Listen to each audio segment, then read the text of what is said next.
Hey, I'm Roland with MobileGeeks.de and .com, and we're right here still at Computex. It's the last day for us, it's Friday. And what we have here is a new Fujitsu UH90L, which has just been announced by the Japanese company, and it's a 14-inch Ultrabook that runs on Intel Haswell when it's going to be available. And the special thing about this device is actually it's using a super high resolution 226 ppi sharp IGZO display panel. The resolution is at 3200 by 1800 pixels, which is not that common yet. Nobody's ever done this before on an Ultrabook, and let's hope Fujitsu puts this out early and it's going to be available worldwide soon. The name is specifically for Japan, so UH90L is probably only going to be the name in Japan. In the other countries, Fujitsu always uses other names.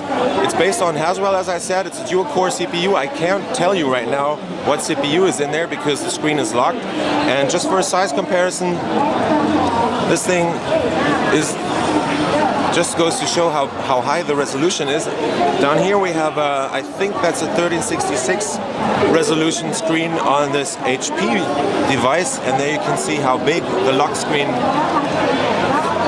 this little menu there, is compared to the super high resolution screen on the Fujitsu. Let's take a quick look around. They have a special coating on the screen that makes it easier for you to swipe on with your screen, with your fingers.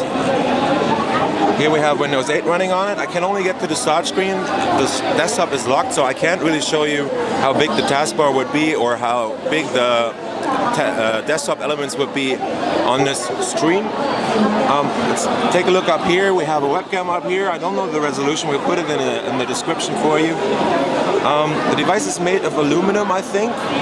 It looks really nice. It's only 15.5 millimeters high. The weight is around 1.3 kilograms. And on the left we have the power plug and a can-sync lock, the vents for the fan, the USB 3.0 port right there, plus the combined headset and mic jack. On the front there's pretty much nothing except for this row of tiny LEDs for the hard drive, the battery. Obviously there's supposed to be an add-on battery right here, so they might be even able to switch the battery on it. On the right down here we see one of the two speakers. These tiny holes here are for the speakers. On the right we have a full-size SD card slot, and right next to that is a USB 3 port and an HDMI out in full size, plus there's a Ethernet port of a not that common shape, and that's pretty much it.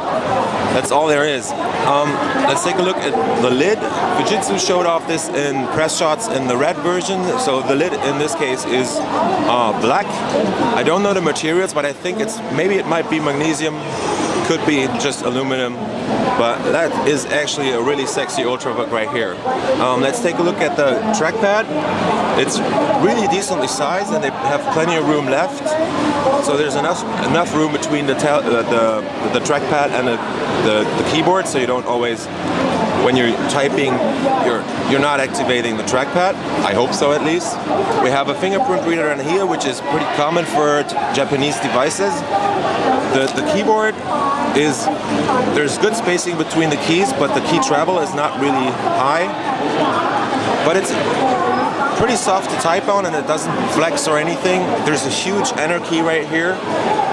The shift keys are decently sized. The space bar is so small because it's a Japanese device. They have a couple of special keys on there to be able to type in different ways. Up here we have an eco mode button and the power button right next to it, and there are another couple of LEDs for caps lock and that kind of stuff.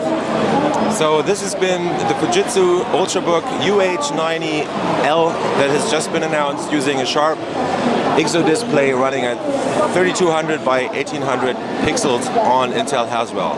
I was Roland with Mobile Geeks. See you later.